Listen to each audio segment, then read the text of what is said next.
Here we are, pre-Friday, a.k.a. Thursday. How's it going? It's Peach's Pit Party on October 9th, 2025. Tomorrow, we got a full Friday ahead of us. We, of course, have Traffic School powered by the Advocates at 8:45. We got something else planned that I can't say anything about right now, but something should pop up on our YouTube channel at KBear101RMG. There's that. If you haven't subscribed to us, make sure to do so. Also, we got the big concert. We got In This Moment, Dayseeker, The Funeral Portrait, and Dead live at the Mountain America Center. Very excited for this show. I'm excited to see all four bands. Dead, their latest tracks have been awesome. Really. Funeral Portrait, I've been wanting to see for quite some time. Dayseeker, obviously, been one of their biggest fans. And In This Moment, they always put on a great show. I'm excited to see what they have planned for the Black Mass Tour at the Mountain America Center again tomorrow. You can still buy tickets. Go to mountainamericacenter.com. Is that the proper website? I don't want to give you an invalid link. Hang on, let me Google it. mountainamericacenter.com. That is the correct site. The In This Moment banner's right there on the home page. You click on it, and it'll take you to the proper ticketing website. Yes, that way you can buy your tickets. It says here the start time for the show is 6:30. Doors open at 5:30. That sounds a little bit early, but if the website says it, I'll be there, right? You can also find the show on our concert calendar at riverbendmediagroup.com/calendar. Again, a full Friday ahead of us tomorrow. But right now, we have Thursday to get through.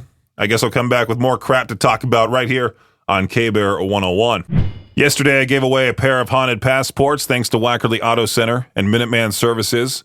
We got these haunted passports that get you into 4 different haunted attractions in the area. The Lost Souls attractions in Shelley, Idaho's Haunted Hospital in St. Anthony. You also have Slaughter's Realm in Blackfoot, the Haunted Mill in Teton, which is my personal favorite. It's quite cool to see such an old, like a century-old flour mill be turned into a haunted house.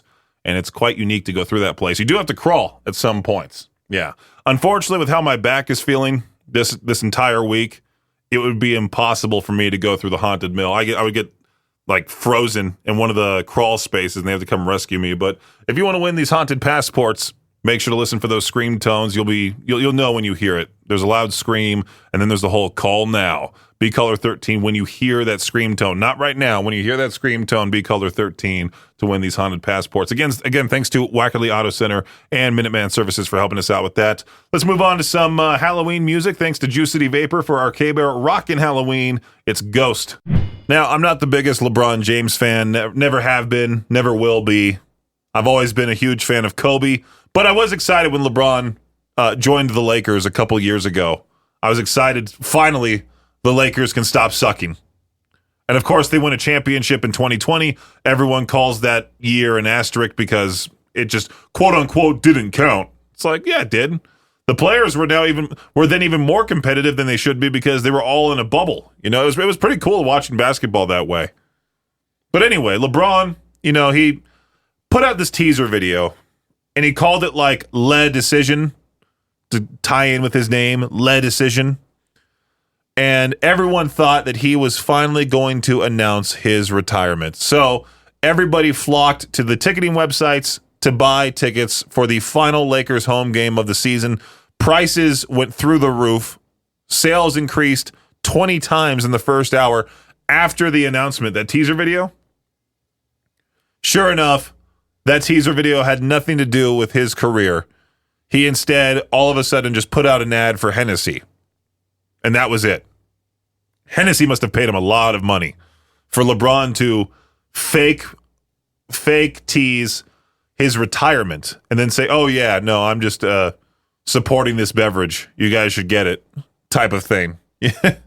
So this one guy was so irate that he is now suing LeBron because he spent like over $800 on tickets for the final home game, only to find out, yeah, he'll be playing again next year, potentially. Hasn't said anything yet. I think it's pretty crazy, though, that LeBron is so old that his son is playing in the league with him on the same team.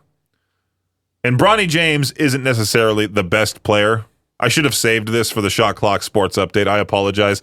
I just saw this whole thing about how a fan is suing LeBron James, and I thought it was silly. No one's really going to entertain that. What if he wins? Like, what if somehow he wins? Is he going to get his money back and then get some get a profit also for emotional damages? Do I qualify this guy for Genius of the Day? Yeah, he's definitely Genius of the Day material. Some people have too much confidence. Now, I don't necessarily know if this is 100% true or not. It sounds like it is, just because Mike Tyson is Mike Tyson. But apparently he once offered a zookeeper $10,000 to open the gate at the zoo so he could go in the pen and fight the gorilla who has been bullying the other primates. Tyson's offer was turned down, obviously. There was that whole thing about 100 men versus one gorilla, that whole debate online. Obviously, the gorilla's going to win. Yeah, a silverback gorilla, a lot stronger than you think. They're huge. They're massive. Mike Tyson would have died, and that would have been the end. Could you imagine if we lived in an alternate dimension where Mike Tyson actually he was able to fight that gorilla. The gorilla just destroyed him, and that's how he passed away? How crazy that would have been to die via fighting a gorilla. I mean, Alex Terrible wrestles bears, but he's not really fighting them. If he were to try to actually fight to the death, the bear's going to win every single time. Yeah, the animals can destroy people, especially a gorilla. I just saw this in r/interesting. I'm like, sure, let's talk about that. Make that a stupid to Peach their own question. See how many people think they can take on a silverback gorilla. Hey, could you fight one? Yeah, of course. Just take out the legs. Sweep. Now, I don't know how you say this guy's last name. Carolina Panthers running back Rico Dowdle. Dowdle? He's ready for a revenge game against his former team, the Dallas Cowboys, this Sunday. Dowdle warmed up for next week's matchup by rushing for a career-high 206 yards to help the Panthers beat the Miami Dolphins. Afterwards, Dowdle said he wanted to stay with the Cowboys, but he and the team couldn't come to an agreement. And Dowdle sure seems ready to run over the Cowboys after being scorned by Jerry Jones. He said, they didn't keep me there for 5 years for no reason. They know I'm a violent runner. They better buckle up. Bill Belichick's slow start at North Carolina has caused one of the projects associated with the program to get pulled. Hulu has canceled the docuseries about the former Patriots coach's first season as a college head coach that was announced back in August. When it was announced, Belichick said, it'll show our commitment to winning, it'll show our commitment to the team, and that's our priority. While LeBron James had fans riled up, not in a good way because of his publicity stunt earlier this week, he's taking his 23rd year in the NBA seriously. You know, he's 40. His body's breaking down a bit. And this offseason, he's been dealing with what they call nerve irritation in the glute. So his plan is to sit out the rest of the preseason to get ready for the team's regular season opener on October 21st. Stay tuned to see if he can get right in the next couple of weeks to pull this off. This is going to be, I feel like, a very slow year for LeBron James, and hopefully he announces his retirement soon. Part of the reason why I don't like LeBron is because he has like all these excuses, and he's just a flopper, and he's a softie, you know? Compared to Kobe, compared to the legendaries back in the day, I feel like he's in the soft era of basketball to where his stats are inflated a little bit. I don't know what the word is for it, but anyway, that does it for our Shot Clock Sports Update right here on K-Bear 101. K-Bear 101, it's Peach's Pip Party. There's this company called WestJet. I don't know if they're in charge of a cluster of different airlines or what. Oh, they're just one singular Canadian airline called WestJet. Yeah, this is the dumb decision that they have made, and we're going to see how it turns out for them. They're now going to charge passengers to recline their seats on their new Boeing 737 flights. So if you want to recline your seat, you have to pay a little extra for that, which is quite dumb, right? I already feel like with Allegiant, you get nickel and dimed with everything. I mean, literally everything. You want to check in a bag? It's like $90. Not check in. If you just want to simply have a carry-on, it's $90. If you want to, I don't know, have some extra leg room, extra $35. So I unfortunately suffer by paying a little extra for the carry-on, but what usually happens is I'll get seated in a regular seat. They'll see me sitting there and go, oh yeah, this guy does not fit. Let's just give him a seat with extra leg room. And they usually do that because I make the flight almost insufferable for the people around me because I'm in their space. It's not my fault. It's just that, airlines like to sardine people onto these flights. But, I mean, come on, reclining the seat, really? This is almost as bad as that story I talked about previously with China when they announced that some public restrooms will charge you for toilet paper, and then also the whole advertisements being played in order to use them. I mean, what reality are we living in now where these things are happening? Xbox Game Pass increased by $10, and hopefully the people over at Xbox are now seeing the consequences of that, which reminds me, I need to cancel my Xbox Game Pass, so I might do that while Turnstile plays here. Never enough on K-Bear. Now, this is a weird one. A group of stars from the Hallmark channel have warned viewers and fans to be wary of scams impersonating them ahead of the holiday season. This article goes on to name a few of those people, and I have no idea who any of these people are. They all appeared in a video posted to the Hallmark channel's Instagram account saying, hey, be warned, be aware, there's scammers, maybe asking for money. I'm assuming that's what they're talking about. One of them said fake accounts have been impersonating actors, and another one said that some accounts have been directly reaching out to fans, all of that stuff. What would it be like to be a Hallmark channel actor? I'm like your mom's favorite movie star because I'm only on Hallmark movies. Those rom-coms about Christmas. I'm the guy who never left the hometown and is just looking for an opportunity to do so. Something like that. What if you're the heartthrob in every single Hallmark movie? Imagine that. How much money do you make? I'm kind of curious, actually. What's one of the names here? Jonathan Bennett? Let me look up his net worth and his filmography. See exactly what he's done. He has a net worth of $1 million. It doesn't say he's done much outside of... Oh, wait, no. I thought this name was familiar. He was in All My Children. He was also in Cheaper by the Dozen, too. And then he's done several TV movies for the Hallmark channel. So he's made a good amount of money. I wouldn't mind that being my legacy. Like, hey, what do you do for work? Oh, I'm just, in every single Hallmark Christmas movie there is. It's wild. I was looking here at this story. Now, I saw the video get posted on Instagram. I didn't know the context of it.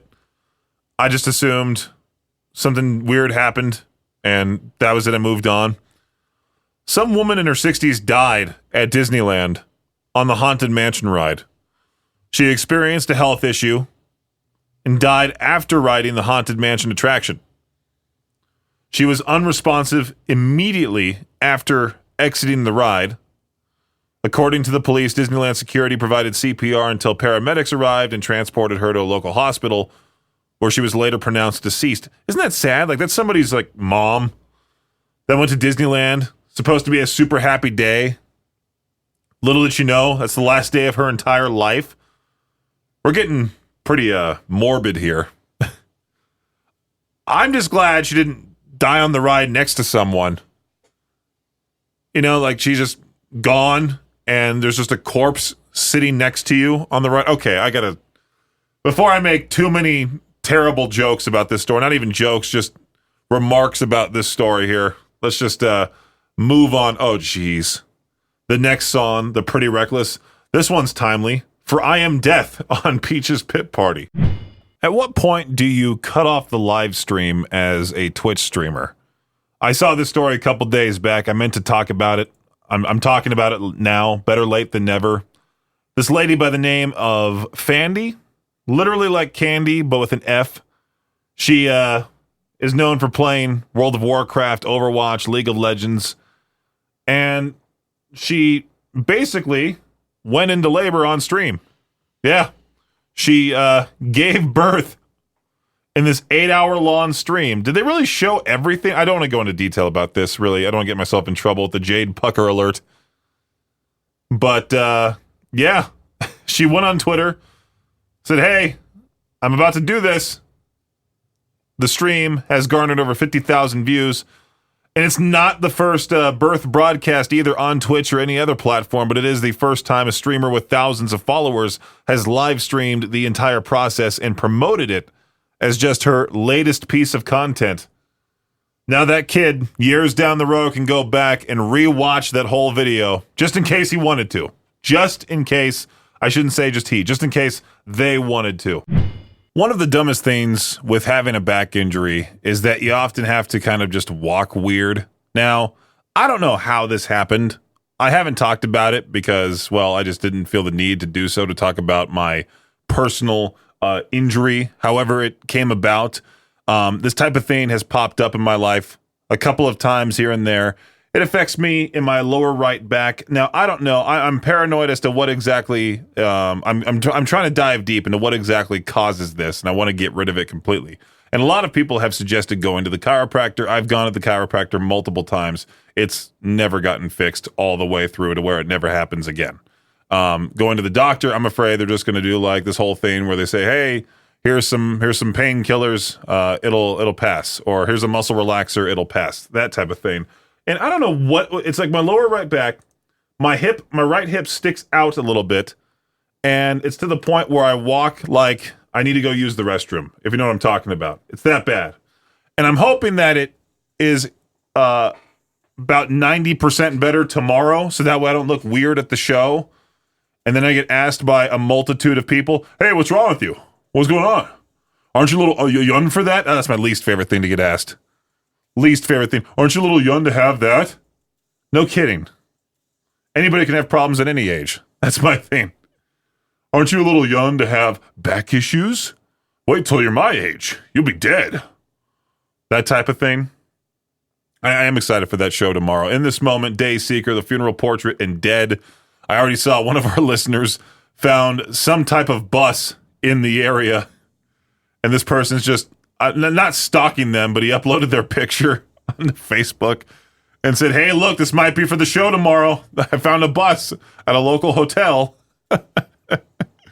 Oh, that's funny. In this moment, Day Seeker, the funeral portrait, and Dead, live at the Mountain America Center tomorrow. We might have something cooked up for tomorrow as well, which I am very excited for. It's going to be a fun-filled Friday. Fun-filled Friday. FFF. F cubed. Fun-filled Friday tomorrow. Also, don't forget, Traffic School, powered by the Advocates, tomorrow morning, 8:45. If you want to ask Lieutenant Crane any Idaho law-related question you might have, that would be the time to do so. You can also find previous episodes of Traffic School, powered by the Advocates, wherever you get your podcasts. All right, so I just talked about the back issue that I've been having, walking a little bit weird. It really hurt yesterday. I was trying to walk around Costco, and it was just awful. Speaking of that trip, it was really funny. I was with Maddie, our marketing assistant from across the hallway. I was also with my girlfriend, too. We all three just went to Costco. Went for one thing, came out with a whole bunch of stuff. You know how Costco trips go. And I found myself just in pain, so I was kind of in a daze, and I was just staring into space. And one customer happened to be walking by as I was staring towards this guy's general direction. And it turns out to be Matty Merrill, formerly of Z103. Shout out to him. I knew it was him right after he passed me, and I didn't want to do the whole, "Oh, hey, Matty, how's it going?" and like limp towards him. I just found that hilarious. Just the one guy I'm staring at in Costco, former radio legend here in the area, Matty Merrill. But speaking of the whole back pain thing, this article pops up. This Chinese woman swallowed 8 live frogs to ease her back pain. 82-year-old Chinese woman hospitalized after swallowing 8 live frogs to ease her persistent lower back pain. Wow. She was following the folklore, which said that eating live frogs could help treat the aches she was experiencing from a herniated disc. Wow. Yeah, without letting them in on her plans, she asked her family for help in catching the frogs, which are all smaller than the palm of her hand. She consumed 3 of the frogs right away, and the remaining 5 the following day. Soon after, she began to develop abdominal pain. No kidding, was sent to the hospital, where she then disclosed what she had done. This grandma telling her family, "Hey, I have something to confess. I've been eating frogs to ease my back pain." If it somehow worked, I would have tried finding some. Help me get back to 100% for tomorrow. So there's this couple in South Carolina. They're asking their neighbors, "Hey, stop calling the fire department to report our house is on fire, because it's not on fire. It just looks like it is, because it's a Halloween display." They have this raging house fire as part of their elaborate Halloween display. There's really no decorations out front. All I see is like the orange glow coming from the windows, and there's some smoke on the outside. But it's so realistic with the bright yellow flames, the whole smoke thing, that the fire department has received multiple calls from concerned neighbors each time a fire truck was sent over to the house just to make sure there wasn't actually a real fire. Well, the couple turns on the display every night between 8 and 10 p.m. and asks people not to call 911. Reactions to the display have been mixed on social media, with some saying, "How, that's really cool. I mean, how realistic it looks." And others criticizing the couple for all the false alarms, called into the fire department, I should say. Also, like, what if someday there is a real fire? It's like The Boy Who Cried Wolf. The one day the house is on fire, just, oh, hey, they must have just forgotten to take down their Halloween display. Sometime in January, their house catches fire. Oh, those lazy neighbors. They forgot to take down their decorations. How foolish. Let's talk some more about Halloween displays, huh? There is typically a high level of acceptance when it comes to a homeowner's very elaborate and violent Halloween display. But there is a line that should never be crossed, and one Kentucky man was arrested for crossing it. This guy's name's Stephen Markham. Last weekend, police say that because his Halloween decorations depicted the dead bodies of local public officials, they basically just came after him and said, hey, this is not right. They say he had 5 fake bodies in trash bags that were individually labeled. One was labeled district judge. The others were labeled mayor, zoning manager, CA for Court of Appeals, so, that sort of thing. And he's had this long-running legal dispute with the town of Stanton over zoning issues, was recently fined $200 for a violation. So now he's facing charges of terroristic threatening and witness intimidation. Now, I understand the whole, being mad about this whole thing with them. You have this whole, thing against them. But you can't just do that with your Halloween decor. He was fined $200 before, but now he has way more money to pay off. Genius of the day, another genius of the day, which, by the way, you can hear that weekday mornings at 6:45 on The Victor Wilt Show. Thanks for listening to Peach's Pit Party, the podcast. If you enjoyed the show, please share, subscribe, and rate the podcast. Peach's Pit Party is hosted by me, Peaches, a.k.a. Brenden Peach, and is a production of Riverbend Media Group. For more information or to contact the show, visit riverbendmediagroup.com. Until next time, Peach out.